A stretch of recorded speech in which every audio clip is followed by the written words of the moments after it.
may not take all of my time. I'd just like to welcome this legislation very much so, and to congratulate the Minister on bringing it forward. And I think anyone who's been listening to the debate around this legislation over yesterday and today will be quite impressed with the contributions coming from a number of deputies. And I think it's quite clear in terms of the representation in this House, the amount of people who agree not just with this legislation, but with all of the work that the government under the Minister is doing in the area of sport, activity, health, fitness, even improving aspects of heritage and culture to facilitate more sporting activity. And I think it's a fantastic thing. And there's an in-depth knowledge here in the Parliament. And one thing I can say as a member of the Fine Gael party is that we're able to bring that knowledge forward through the Minister, and it does influence national policy, and I think that's very welcome. In this particular piece of legislation, we're merging two quangos, which I think is a good thing. We made a commitment upon entering government that we were going to reform politics, our political system, and we were going to reduce the amount of money that the state was spending, and we were going to make it more efficient in how it spent it. And a big part of that was merging or abolishing quangos. We haven't done all of them yet, but it's a process. It takes time. So we're making our way through it. And so the tabling and the debate of this legislation and the passing of it is welcome as part of that process, and it's good to see. And in relation to the doping aspects of the bill, just in a conversation I was having with one of our colleagues who would have some knowledge in this, it's great to hear that we are looked to, certainly in certain aspects of doping, as a standard bearer and a role model. I think that's important too, because it's such a critical aspect of sport in the modern age, the whole idea of doping and performance enhancement. I mean, sport has the ability to lift a nation, but it also has the ability to shame a nation when doping scandals come to light. And we've had them in our own country in our past, and it's a difficult thing, and no one likes to see it. So the more that we can do in this area, I think the better as well, to protect our honour, protect our integrity as a sporting country in many different disciplines.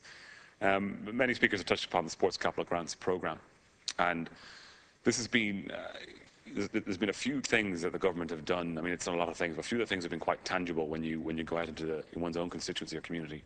And the Sports Capital Grant programme is one of them. Two programmes now since this government came to power, and a lot of money invested locally in sporting activities around the country, and done in a fair way. And it's been very effective, and I think it's a very good example of how the government can give a little bit of support to a community for them to make a big difference to what they're doing, be it in improving their facilities, in getting more people involved in a particular activity or sport, and even just in increasing that idea of participation and of people coming together behind something like a team activity, I think is very important. It's also been an important regional stimulus, and that's not to be ignored as well. I mean, it's not just the one positive aspect, there are many, and I think the financial stimulus into certain parts of the country has been very welcome down there, and has been to benefit. And I don't know if the Minister has costed this into the expenditure review that's currently being discussed with Minister Howland for 2015, but I think if it were possible to have another Sports Capital Grant programme, I think that would be an excellent thing for the entire country, and I hope that can be looked at. It may not be possible, the numbers may not allow it. We're not out of the water yet in terms of repairing the public finances, we all know that. But if there was some leeway due to additional taxes, additional buoyancy in the economy, that might be somewhere, if money was to be spent, that it could be spent. I think that would be a good thing.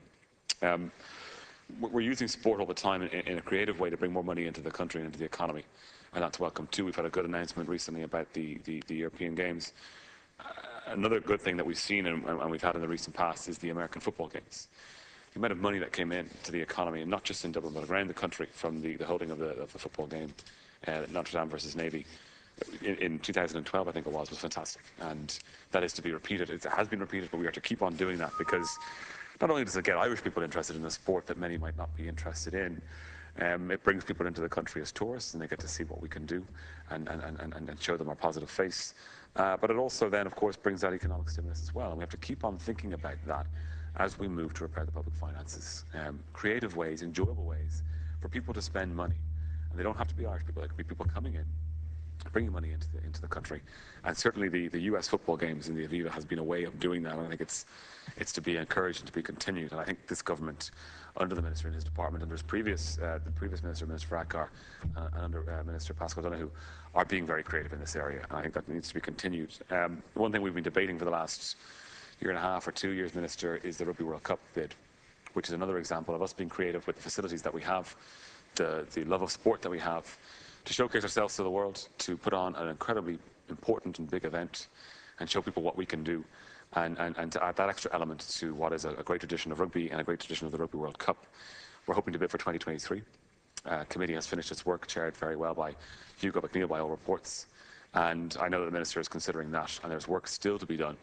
But people are very excited about it. I had a group, just by chance, from my own school, St. Michael's Inn, and I would say 50% of the questions were about the Rugby World Cup bid. They weren't about the Dail or what we do or what's going on in the chamber right now. Even though they were in to watch some of the debate, they wanted to know, are we hosting this or not? Which stadiums are going to take who, and where the All Blacks are going to be playing and training, and those kinds of questions. We don't want to get overexcited about it because it may not happen. But this, if it were to happen, and of course it would be something that would happen after this government, so it's a legacy we would leave for the future, but it would get into every single corner of Irish life, whether you're interested in rugby or not. The results, the impact of bringing such a big global tournament to this island and to all of the island will be felt everywhere. And so I'm looking forward to hearing more about that, Minister, and there might be an opportunity perhaps next week during questions to discuss it further. One aspect, and I think Deputy Mulherin was touching upon it, was when we talk about sport, we're not just talking about team games, organised team games, we're just talking about activity really, and getting people turned on to that idea.